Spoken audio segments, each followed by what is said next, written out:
بسم الله الرحمن الرحيم. الحمد لله والصلاة والسلام على رسول الله محمد وآله وصحبه ومن اهتدى بهداه. اللهم أرنا الحق حقا وارزقنا اتباعه وأرنا الباطل باطلا وارزقنا اجتنابه. تفسير سورة غافر قيشتنا آيات بنجا كآيات بنجا تواوكري مشهدكي بيشوية كقتمان لروج دواي دعواني كجير دستان لە بەرامبەر گەورەکانیاندا دەوەستنەوە پێیان دەڵێن ئێوە هۆکاری ئەوە بوون کە ئێمە لە دنیادا تووشی تاوان و گوناه و خراپە ببین. ئایا ئێستا کە هاتووینەتە ناو ئاگر دەتوانن لە ناو ئاگردا شتێکمان بۆ بکەن خوا لە ئاگر بمان هێنێتە دەرێت، یان هیچ نەبێت تۆزێک عەذاب و سزاکەمان لەسەر سوکە کە دیارە بەبێ گومانی ئەوانەی کە خۆ بەزلزان و گەورەکان و سەرکردەکان بوون دەڵێن ئێمە هەمومان وا لە ناو ئاگر داین و خوای گەورەش تازە بڕیاری خۆی دەرکردووە بەرامبەر بە سەرکردە و ئەوانەشی کە بە دوایان کەوتون. خوای گەورە بڕیاری چوونە دۆزەخی بۆ سەرکردە و ئەوانەشی کە بە دوایان کەوتون لە خراپەکاریدا دەرکردووە و بڕیاری خوای گەورەش کە دەرچوو تەمەن گۆڕانکاری بەسەردا نایە. جا دواتر بەیەکەوە گوتمان لە دەرگەوانەکەی دۆزەخ دەپاڕێنەوە، بەشکم دەرگەوانەکەی دۆزەخ کە مەلائیکەتە کە فریشتە لای خوا دوعایەکیان بۆ بکات و داوای ئەوەش نابێنە دەرێ، داوای ئەوەی دەکەن تەنها ڕۆژێک یا ماوەیەکی کەم خوای گەورە سزاکەیان لەسەر سوکە. بەڵام مەلائیکەتەکان یا دەرگەوانەکانی دۆزەخ چۆن جوابیان دەدەنەوە؟ ئەو ئاەتەی پەنجایە جوابی مەلائیکەتەکانە بۆ کەسە خراپەکارەکان بەوانەی کە ژێردەستن و بەوانەشی کە سەرکردن کە داوای ئەوەیان کردووە خوا سزایان لەسەر سوکە. مەلائیکەتەکان پێیان دەڵێن قال و گوتیان فریشتەکان مەلائیکەتەکان دەرگەوانەکان ئەلەم تەکو ئایا ئێوە تەئتیکم بۆتان نەهات ڕوسولکم نێردراوانتان پێغەمبەرانتان بیلبەییناتی بەسەندان بەڵگە و نیشانەی ڕوون و ئاشکرا. ئێوە لە دنیادا پێغەمبەرتان بۆ نەهات تا پێغەمبەرەکە پێتان بڵێت سەرنجام و نەتیجەی باوەڕ نەبوون بەخوا و بە پێغەمبەران و شوێن نەکەوتنی پێغەمبەران و جێبەجێ نەکردنی ئەمر و نەهی خوای پەروەردگار نەتیجەکەی ئاگرە و دۆزەخە، کەس ئەوەی پێ نەگوتوون. قالوا ئەوانیش گوتیان یعنی دەڵێن بەلا بەڵێ پێغەمبەرانمان بۆ هات هەموو ئەو ڕاستیانەشیان پێگوتین، بەڵام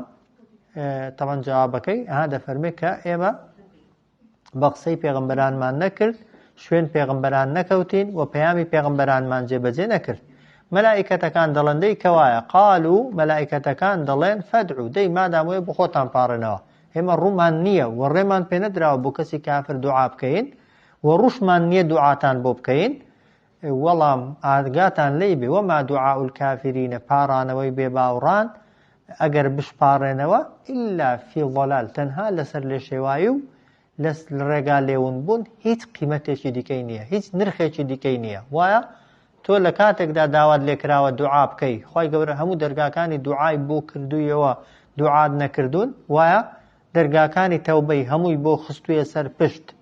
تەوبەت نەکردووە، دەرگاکانی بەهەشتی هەموو بۆ کردوویەوە نەدویستوە بەرەو بەهەشت بچی. ئێستا کە دەرگاکان و ڕێگاکانت لەسەر داخراون دەتەوێت خوا بۆت بکاتەوە، بێگومان خوای گەورە یاسای وانیە، قاعیدەی وانیە. قالوا گوتیان مەلائیکەتەکان دەرگەوانەکان ئەوەلەم تەکو ئایا ئێوە یا تۆ ئەی کەس ئەی ئینسان تەئتیکم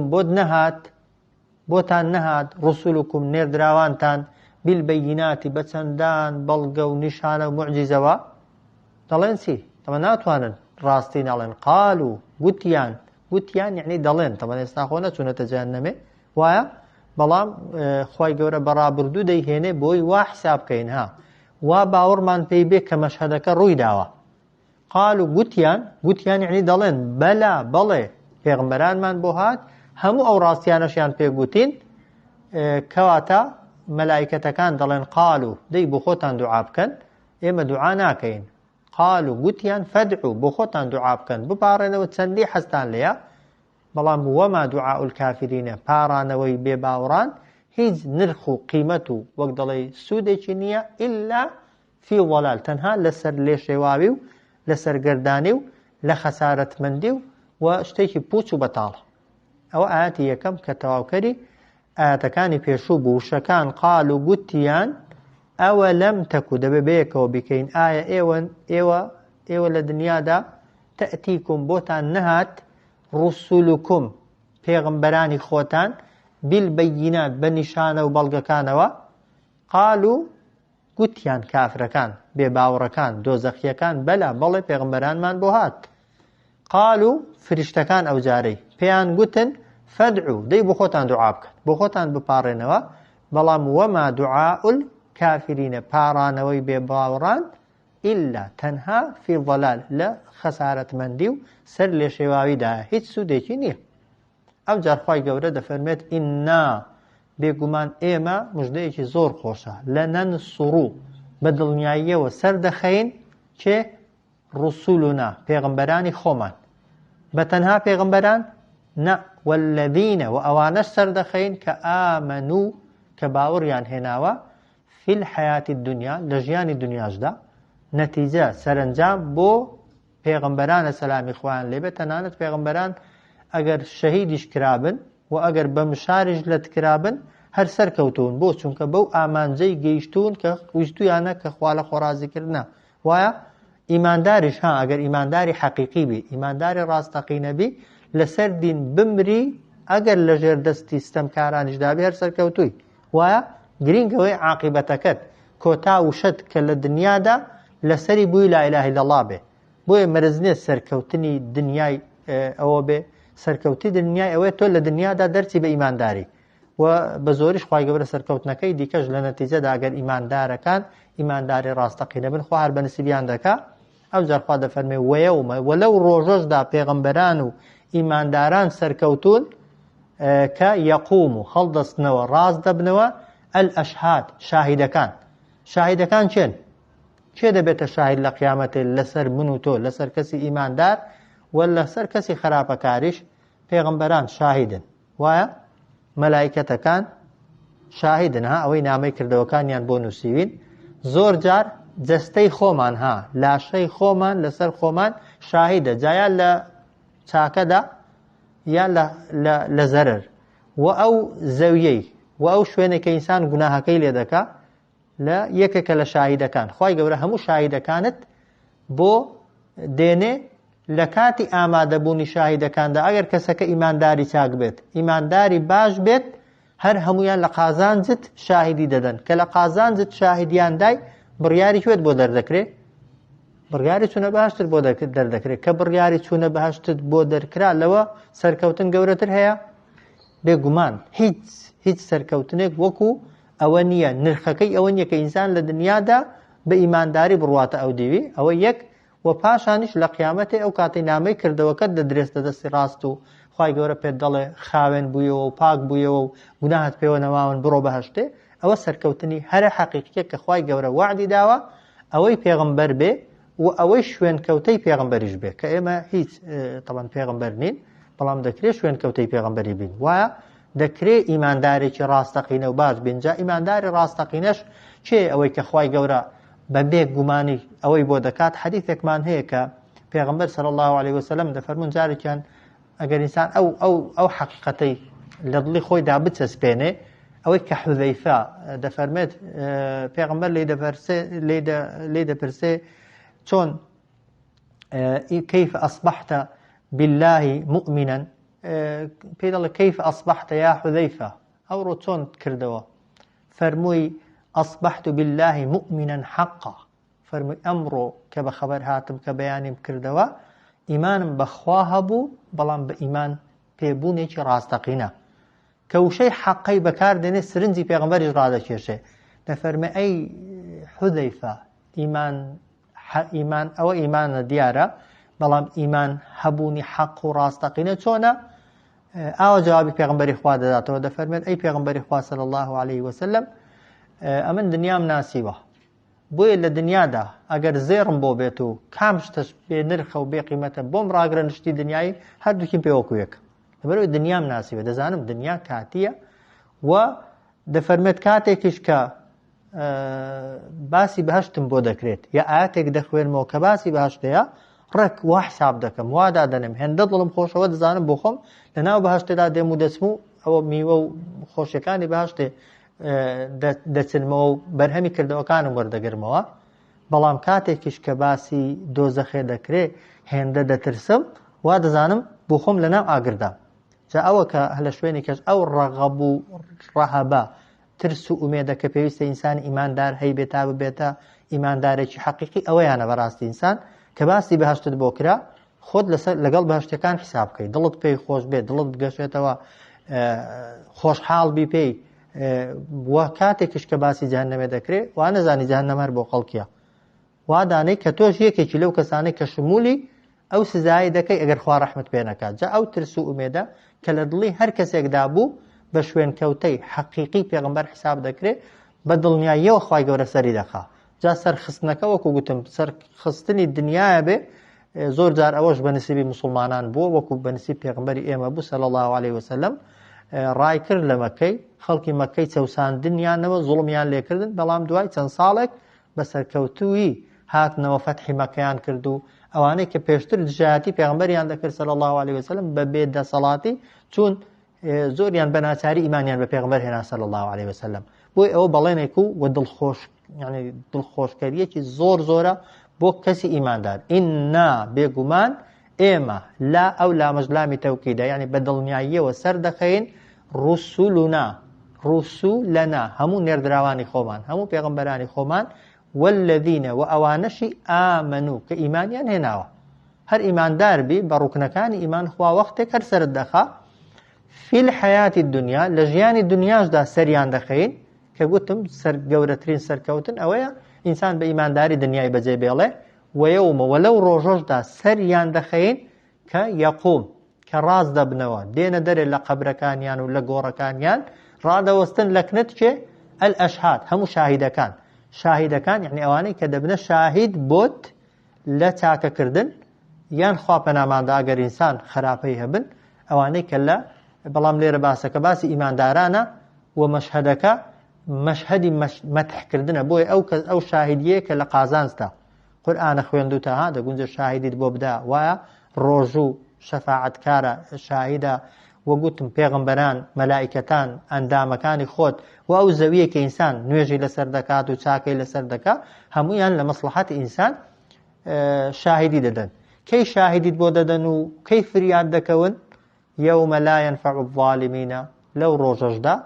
سود ناگەێنێ بەوانەی کە ستەمکارن ستەمکار یعنی تاوانکار هامەرز نێ ئیلا زاڵم قامچی و وەک دەڵێ شەلاقی بەدەست بێ لە خەڵکی بدا جاری وایە کەسەکە بەس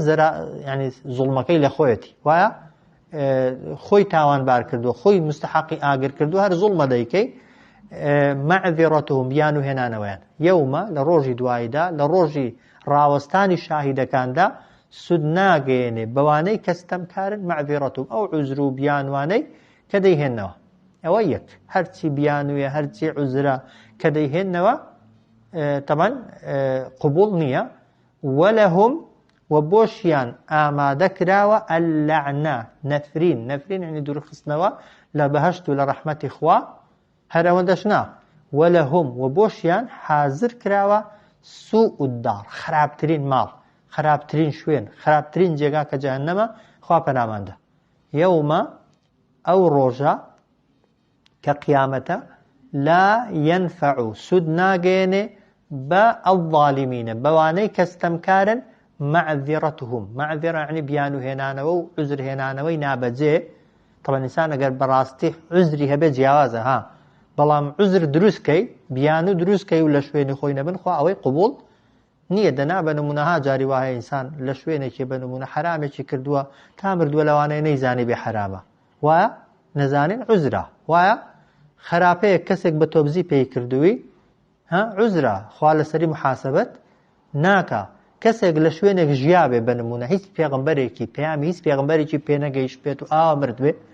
هەر بەڕاستی پێغەمبەری نەدی بێ پەیامی هیچ پێغەمبەرێکی پێ نەگەیشت بێت لە قیامەتی عوزری هەیە کە زیندوو دەبێتەوە خوا نایخاتە جەهەنەمێ بەڵام ئەوەی پێی گەیشتووە و وەک دەڵێ بە هەوای نەفسی خۆی و حەز و ئارەزووی دنیای نەیهێشتووە دنیای بەلاوە خۆشتر بۆ لە قیامەتێ ئەوانە عوزر و بیانوەکەیان بە کەڵکی هیچ نایە. یەومە لەو ڕۆژەدا لا ينفع الظالمین سود ناگەێنێ بە ستەمکاران بیان و هێنانەوەیان وەلەهم و بۆشیان ئامادە کراوە نەفرین و دەڵێ دوورخستنەوە لە ڕەحمەتی خوا وەلەهم و بۆشیان حازر کراوە سوء خراپترین ئەددار ماڵ شوێن جێگە. ئەو جار خوا دەفەرمێ وەلەقەد ئاتەینا دێتەوە سەر باسی موسای بێگ مەشهەد دەفەرمێ وەلەقەد ئاتەینا سوێن بەخوا بە بێگومانی بەخشی بوومان بە موسا سەلامی خوای لێبێ ئەلهودا ڕێنمونی مەبەستی تەوراتە و ئەوڕەثنا بەنی ئیسرائیلە و کردمان نەخاوەنیش بەنو ئیسرائیلیەکان کردمانن بە خاوەنی چی؟ الکتابە ئەو کتێبە کە تەوراتە دەکرێت بەنی ئیسرائیلەکەی پێشخەین و ئەوڕەثنا بەنی ئیسرائیل الکتابە یعنی هێشتمانەوە بۆ بەنو ئیسرائیلیەکان ئەو کتێبەی کە بۆ موسا هات بوو. تەورات لەگەڵ موسای کۆتایی پێ نەهات وایە موسا وەفاتی کرد دوای موساش تەورات لەناو بەنو ئیسرائیلیەکاندا هەر هەبوو نەک هەر هەبوو بەڵکو خوای گەورە بە سەدان پێغەمبەری ناردووە بۆچی بۆ زیندووکردنەوەی و بۆ جێبەجێکردنی جارێکی دیکەی تەورات لەناو بەنو ئیسرائیلیەکاندا موسا ئەو پێغەمبەرەیە کە پەیامەکەی وەرگرتووە بەڵام ئەوانەی کە تەوراتیان گەیاندووە تەنها یەک پێغەمبەر نەبووە چەندان سەدان پێغەمبەر بوون کە بەنو ئیسرائیلی زۆرترین جا ئەو تەوراتە لەگەڵ یعنی وەکو چاکەیەک وەکو نیعمەتێک ئەوە نەبووە لەگەڵ مردنی موسایدا تەوراتەکەش کۆتایی پێ هاتبێ بەڵکو خاوەنی تەورات وەخوای گەورە بەنو ئیسرائیلیەکانی کردوون بە خاوەنی ئەو تەوراتە وەلەقەد ئاتەینا سوێن بەخوا و بە بێگومانی بەخشیمان ئێمە بە موسا سەلامی خوای لێبێت تەورات و ئەوڕەثنا بەنی ئیسرائیل الکتابە و بە میراتیشمان بەجێهێشت بۆ بەنو ئیسرائیلیەکان ئەو کتێبەی کە بۆ موسا پێغەمبەر هاتبوو سەلامی خوای لێبێت. تەورات چی تێدا بوو؟ هودەن ڕێنمونی بوو ڕێنمونی ڕێگا پیشاندەر بوو لە کوفرەوە بۆ ئیمان لە حەرامەوە بۆ حەڵاڵ لە خراپەوە بۆ چاک و لە ئاگرەوە بۆ بەهەشت پاشان وەذیکڕا پند و ئامۆژگاریشی تێدا بوو بەڵام بۆچێ؟ لئولیل ئەلباب بۆ ئەوانەی کە خاوەنی عەقڵ و بۆ ئەوانەی کە ژیری خۆیان بەکاردێنن. هودەن ڕێنمونی بوو ڕێگا پیشاندەر بوو و ذیکڕا پند و ئامۆژگاری و یادخەرەوە و بیرخەرەوەش بوو لئولیل ئەلباب بۆ ئەوانەی کە ژیرن. ئەو جار خوای گەورە بە پێغەمبەرمان دەفەرمێ صلی الله علیه وسلم فەصبر ئارام بگرە لەسەر چی؟ لەسەر دینەکەت لەسەر ئاینەکەت لەسەر مەبدەئەکەت لەسەر عەقیدەکەت بمێنەوە چونکە ئەو ئاەتە ئەو سوڕەتە مەککیە لەو کاتانەدا هاتوۆتە خوارێ کە پێغەمبەر صلی الله علیه وسلم لەگەڵ سەحابەکان بە ئەنواع شێوە سزا دراون بە ئەنواع شێوە تەعزیب دراون و هەڕەشەی کوشتن و وەک دەڵێ بەدەرنانیان لەسەر بووە دەقەیەک و چرکەیەک لە ژیانی خۆیان ئەمین نەبوون بەڵام خوا پێی دەفەرمێ فەصبر ئارام بگرە ئین وعد الله بێگومان بەڵێنی خوا حەق ڕاستە کام بەڵێن هاوی پێشتر ئینا لەنەنسوڕ ڕسوولنا ئەوەی کە خوا بڕیاری داوە پێغەمبەرانی خۆی سەرخا ڕاستە بەڵام کاتی دەوێ ئەتۆ پەلەتە خوا پەلەی نییە وایە جاری وا دوعایان دەکەی دەپاڕێەوە ئەو ڕۆژتێکم بینیەکە دەی وەڵام هیچ کە دوعای خراپ لە فڵان ئەوەی ناکەم چونکە هەتا دوعایان دەکەم خوا عەکسەکەی دەکا ئەوە ناومێد بوونە تەواو خوا دەبێت کاتی بێ وایە من و تۆ پەلەمانە خوای گەورە دەسەڵاتدار و ستەمکاران کە دەهێڵێتەوە لەبەر جاری کەش باسمان کردووە لەبەرەوەی نییە خوا خۆشی دەوێن لەبەرەوە نییە کەسانی زۆر چاکن و باشن بەڵام هێندە خراپن خوای گەورە دەیەوێت یەکجاری تەواو هیچ خێرێکیان تێدا نەمێنێ ئەو جار سەرەوە بنیان کات و تۆڵەی چونکە لای خوا تۆڵەی خوای وەکو دەڵێن خوا بە سەبرە بەڵام زەبر و تەبەن سزاکەی زۆر توندە. خوای گەورە بە پێغەمبەر دەفەرمێ فەصبر ئارام بگرە دان بە خۆتدا بگرە لەسەر دینەکەت و عەقیدەکەت و مەبدەئەکەت چونکە گەورەترین سەبر ئەوەیە کە ئینسان دینی نەدۆڕێنێ عەقیدەی نەدۆڕێنێ مەبدەئی نەدۆڕێنێ تووشی حرام نەبێ دان بە خۆتدا بگری چونکە حرام نفسی ئینسانی حەزی لێیە وایە زۆر جار گوناهت بۆ ڕێک دەکەوی ئەگەر دان بە خۆت دانەگری و پێ لە نەفسی خۆت نەنەی نەفست حەزی لێ گوناهەکەی بکەی وایە بەڵام کە دانت بە خۆ داگرت ئەو کاتە دەردەسی لێی تاقیکردنەوەکەی إن وعد الله بێگومان پەیمان و بەڵێنی خوا بۆ پێغەمبەر و بۆ ئیمانداران ڕاستە ئەو جار خوا دەفەرمێ وەستەغفیر لذنبك داوای لێخۆشبوونیش بکە بۆ گوناهەکانت پێغەمبەر گوناهی هەبوو تا داوای لێخۆشبوون بکە نەخێر ئەی بۆ وا دەڵێ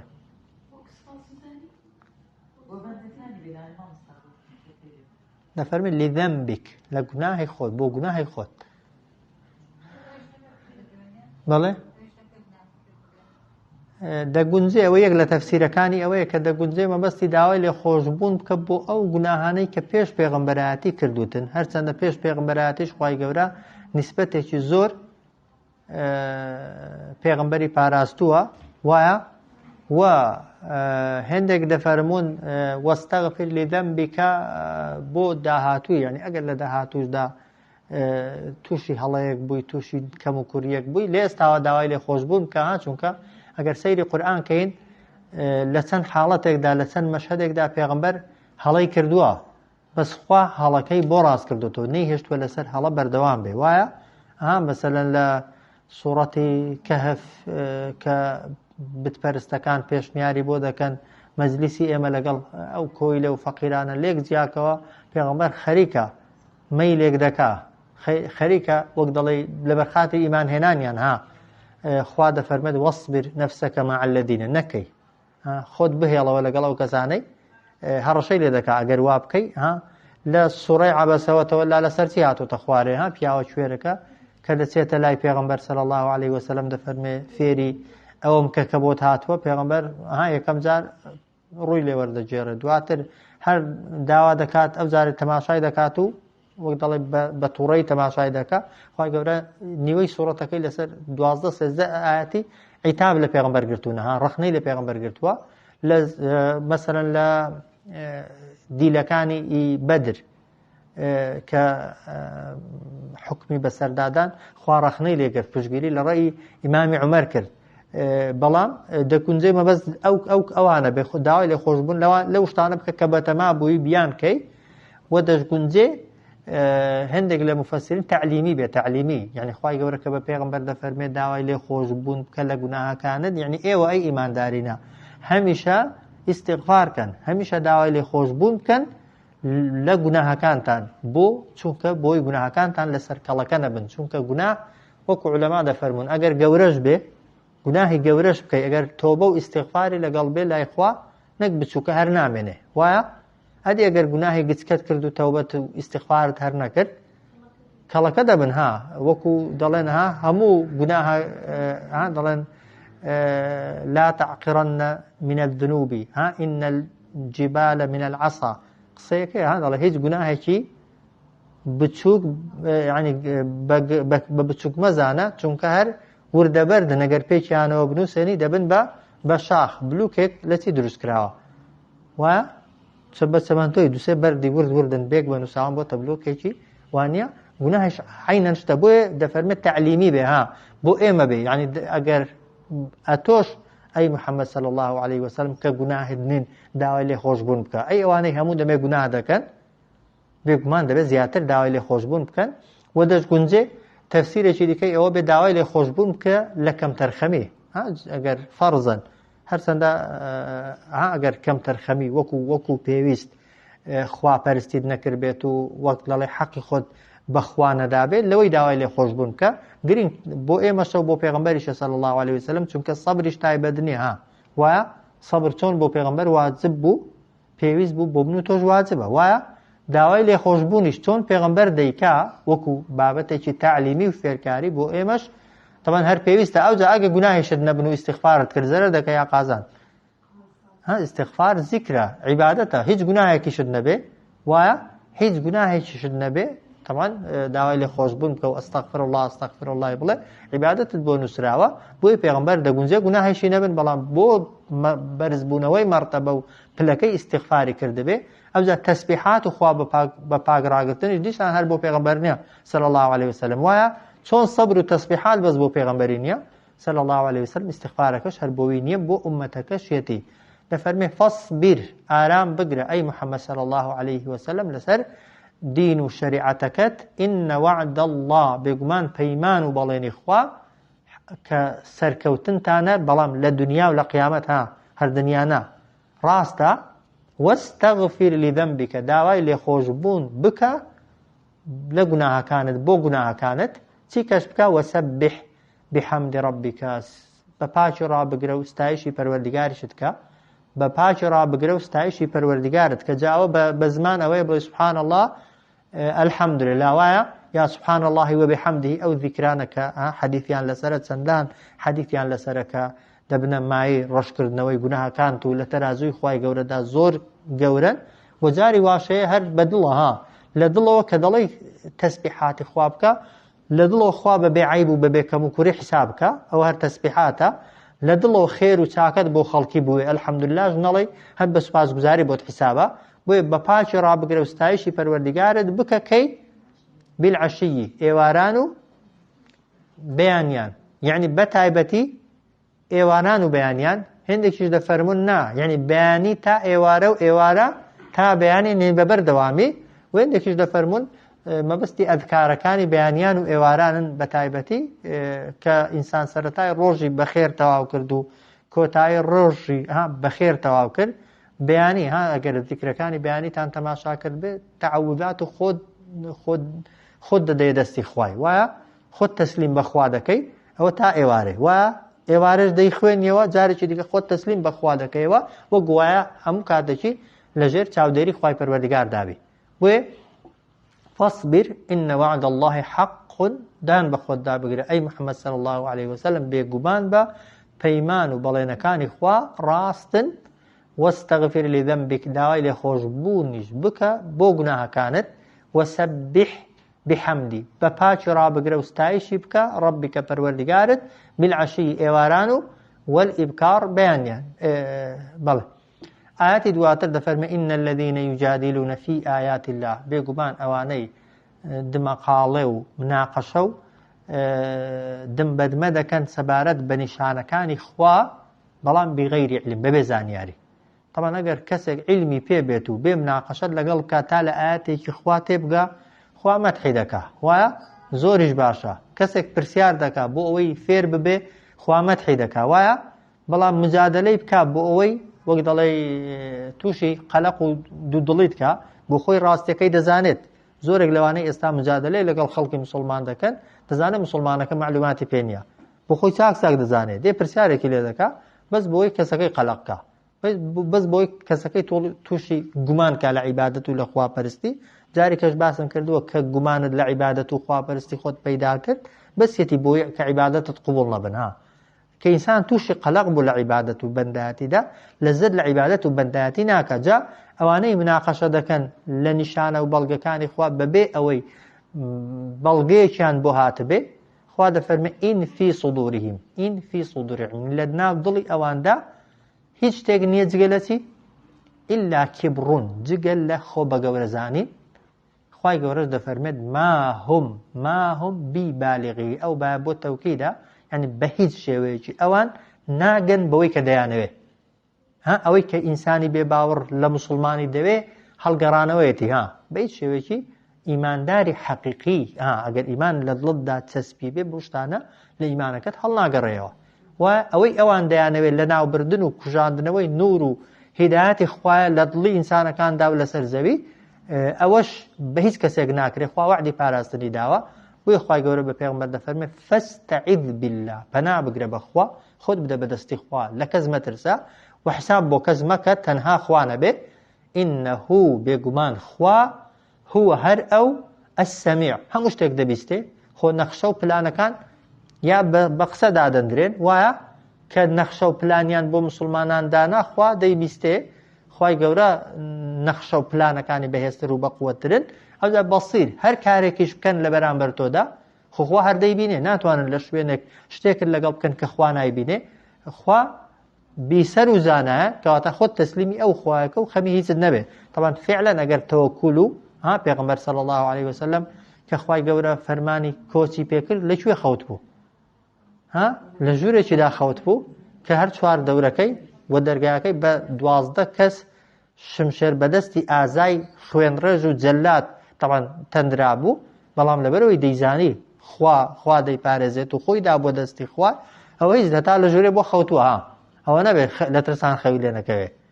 ئەوە تەوەکولە ها، هاشتۆتە دەرێ بەبەی نیشیاندا و یەک مستەخۆڵی هەڵگرتووە و ئەو ئاەتانەی سوورەتی سەرەتای یاسینی خوێندون بەدموساویدا کردوون و خوای گەورە لە ئاست پێغەمبەردا کوێریان کردووە. ئەها لە ئەشکەوتی ثەور کە دۆزیویان نەتەوە، وایە فعلەن دۆزراونەتەوە یان نەدۆزراونەتەوە؟ دۆزراونەتەوە، شوێن پێشیان دیار بوون هەتا نزیک بوون لە ئەشکەوتەکەی کە سووتەنەتە ناو ئەشکەوتەکەی لەبەرەوەی ئیمامی عومەر عەفوو ئەبوو بەکر دەفەرمێت ئەی پێغەمبەری خوا کە پێی دەوترێ هاوڵی غاری پێغەمبەر دەفەرمێ ئەگەر سەیری قەیتانی پێڵاوەکانیان کە دەمان بیرن دەفەرمێت گومانت چییە بەس دوو کەس کە سێمیان خوا بێ ئەو تەوەکوولە مەسەن سوڕاقە بە دوایانەوەیە دەیان دۆزێتەوە ئەسپی پێیە ئەوان لەسەر وشترین شمشێری پێ ئەوان هیچیان پێ نییە ئەو کەسێکە وەک دەڵێ شارەزا و بلیمەت بەڵام لەبەرەوەی خۆی تەسلیمی خوا کردووە ئەسپەکەی لە بەرامبەر بڕیاری خوادا هیچی پێ ناکرێت کە خۆتدا دەستی خوایشت بۆ دەکات چونکە خوای تۆ سەمیعە بەصیرە بەس دەبی ئیمانت بە سیفەتەکانی هەبێ. ئین الذین یجادلون بێگومان ئەوانەی دمەقاڵێ و مناقەشە دەکەن فی ئایات الله سەبارەت بەڵگە و نیشانەکانی خوا، بەڵگە و نیشانەکانی خوا کامانن ئەوانن کە من و تۆ دایان خوێنینەوە لە ناو قورئاندا گومانی لە یەکێکی هەیە یان دەیەوێتەوە گومان بۆ تۆ دروستکە لە یەکێکیان بغەیری سولتان ئەتاهم بەبێ هیچ بەڵگەیەک کە بۆیان هاتبێ هەر لە خۆڕا خوا دەفەرمێم ئین فی صدورهم ئەو ئینە بە مەعنا مایە یعنی لە ناو دڵیاندا هیچ شتێک نییە جگە لە چی ئیلا کیبر جگە لە خۆ بە زلزانین نەبێت کە خۆ بە زلزانین زۆر جار باسمان کردووە بەشێکی بریتە لە چی غیمتن ئەوە بەطر الحەق حەقت بۆ دەرکەوتووە بەڵام اعترافی پێ ناکەی ئەوە تەکەبورە. خوا دەفەرمێ ئەوەی لە ناو دڵی ئەواندا هەیە کە بۆتە هۆکاری ئەوەی مناقەشە لەگەڵ تۆدا بکەن نەزانین نییە تەکەبورە خۆ بە گەورەگرتنە. خوای گەورە دەفەرمێ ماهم ببالغی ئەوان بەوەی کە دەیانەوێت پێی ناگەن چونکە تەکەبور بەس بۆ کێ باشە؟ بەس بۆ خوای باشە وە چەندە خۆت پێ گەورە بێ لای خوا ئینسان هەندە بچووکە چەندە ئینسان خۆی پێ گەورە بێت لە چاوی خەڵکیشدا هەروای لە چاوی خەڵکیشدا هێندە ئینسان بچووک دەبێتەوە دەڵێن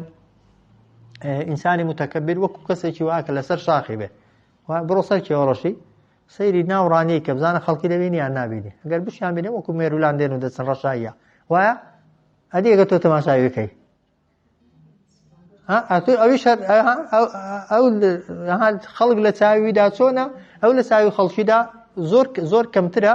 و حەدیثی صحیحشمان هەیە هەر بە فعلیش لە قیامەتێ خوای گەورە دەفەرمێت پێغەمبەر دەفەرمێت صلی الله عليه وسلم متەکەبیرینەکان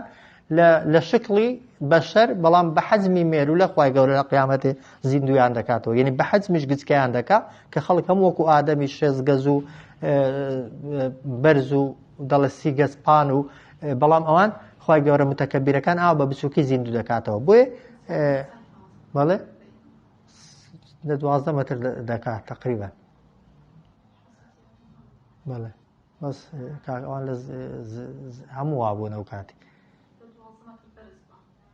نا زیاتر 6 گەز زیاتر دەکات بەرزەکەی زۆر زیاتر بووە وردە لەگەڵ تێپەڕبوونی زەمن لەسەر زەوی جەستەش و تەمەنیش بەرەو کەمبوونەوە دەچێت ئێمە لەگەڵ باب و باپیرانی پێش ئێمە زاری وای وردەوانەی دوایمە ئەوەی دن قەزەمترن لەوانەی پێش خۆیان تا ئاخری گچکەتریش دەبنەوە. ئین الذین یجادلون فی آیات الله بێگومان ئەوانەی دمەقاڵێ و مناقەشە دەکەن سەبارەت بە نیشانەکانی خوا بغەیری سولتانین بەبێ هیچ بەڵگەیەک کە ئەتاهم بۆیان هاتبێ ئین فی صدورهم یعنی ئەوەی لە دڵیاندایە ئیلا کیبڕون تەنها خۆ بە زلزانینە ما هم ئەوانیش ببالغیه بە هیچ شێوەیەکی پێی ناگەن فاستعذ بالله ئەو ئەمرش وەکو ئیستەغفیرەکەی وایە خۆر بۆ پێغەمبەر نییە وایە بەڵێ ڕۆ خیتابەکەی لەگەڵ پێغەمبەرە بەڵام دەبێ بن و تۆش خوا بە من و تۆش دەڵێ پەنا بگرە بەخوا ئەگەر متەکەبیر و خۆ بە زلزان و خراپارەکارەکان نەخشەی خراپیان بۆ دانای ئینەهو بێگومان خوا هەر ئەو ئەسسەمیع هەموو شتێک دەبیستێت و هەموو شتێک دەبینێ. ئاەتی دواتر خوا دەفەرمێت لە خەڵق السەماوات والأرض بێگومان دروستکردنی ئاسمانەکان و زەوی ئەکبەڕ و گەورەترە من خەڵقی الناس لە دروستکردنی خەڵکی. وایە ئەوانەی کە ئینکاری زیندووبوونەوەی دەکەن کە پێیان وابوو چۆن دەکرێت ئینسان دوایەوەی بوویەوە بە خۆڵ و بە ئێسقان و هەزاران ساڵ تێپەڕی کەس نەزانێ ئێسق و پڕوسقی بۆ کێ چوون وەکو خۆی زیندوو بێتەوە. خوا پێیان دەفەرمێت لە خەڵق السەماوات والأرض دروستکردنی ئاسمانەکان و زەوی زۆر گەورەترە لە دروستکردنی یەکەم جاری ئینسان و وە لە دووبارە دروستکردنەوەشی. ولكن أكثر الناس بەڵام زۆرینەی خەڵکی لا يعلمون ئەو ڕاستیە تێناگەن و لەو حەقیقەتە حاڵی نابن. کۆتا ئاەت خوا دەفەرمێت وما يستوي الأعمى والبصير هیچ کات وەکو یەکنین ئەوەی کە گوێرە و ئەوەی کە بینایە. هیچ عاقلێک دەڵێ بینایەک لەگەڵ کوێرەشی ئەگەر بەڕێگایدا بڕوا وەکو یەکن بێگومان نەخێر. کەواتە ولا الذين آمنوا وعملوا الصالحات هیچ کاتێکیش وەکو یەکنین ئەو کەسانێک کە ئیمانیان هێناوە و کاری چاکەیان کردووە ولا المسيء لەگەڵ کەسە خراپەکارەکان. چۆن کوێرێک لەگەڵ بینایەکی وەکو یەک نییە. فعلا کوێرەکە بڕوا ئەگەر دەستی نەگری وایە ناتوانێت لە هیچ ساڵ و چۆڵ و زیانێک خۆی بپارێزێ. وایە کەسی کافریش تەوان ئەگەر ئیمانی بە قیامەتێ نەبێ وایە هەرچی باز کرابێ سەبارەت بە قیامەت لە عەذاب و لە سزا خۆ لە هیچ ناپارێزێ. وایە بەس ئەوەی کە بینایە لەگەڵ ئیماندارەکەی بەراوردی کە چۆن بینایەک ئەگەر عەقڵی هەبێ ناسێ پێ لەسەر بزمارێکی دانێ لە لاقی ڕابچێ. وایە چاڵە ناسێ خۆی هەڵداتێ ون ببێ شاخە ناسێ خۆی لێفڕەدا. ئیمانداریش ئەگەر ئیمانداری حەقیقی بێ ئیمانی بە هەموو ئەو شتانە هەیە کە دوای مردن توشمان دەبن ئەگەر زانیت زیانە و زەرەرە خۆتی لێ دەپارێزی وەکو بینایەکەی. وما يستوي الأعمى والبصير وەکو یەکنین ئەوانەی کە کوێرن و ئەوانەی کە بینان والذين آمنوا وعملوا الصالحات ولا المسيء و هیچ کاتێکیش ئەوانەی کە ئیمانیان هێناوە و کاری چاکەیان کردووە ولا المسيء لەگەڵ خراپەکارەکان وەکو یەک نین. بەڵام خوا دەفەرمێ قەلیلەن کەم ما تەذەکەڕون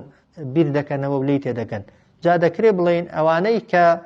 بیریش دەکەنەوە کەم بیر دەکەنەوە دەبووە زیاتر بیری لێ بکەنەوە. دەکرێ بڵێن ژمارەی ئەو کەسانێک کە بیر لەو ڕاستیە دەکەنەوە ئەو بەراوردکاریەی دەکەن لە بینی کوێر و لە بینی بینایدا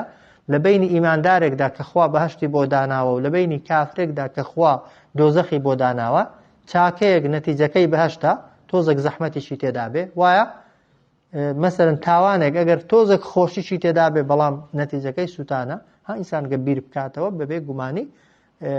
فەرقی وەجیاوازی زۆرە. بۆیە دەفەرمێ قەلیلەن ما تەذەکەڕون کەم بیر دەکەنەوە یان ئەوانەی بیر دەکەنەوە لەو ڕاستیانە کە من صلى الله على سيدنا محمد وعلى آله وصحبه أجمعين.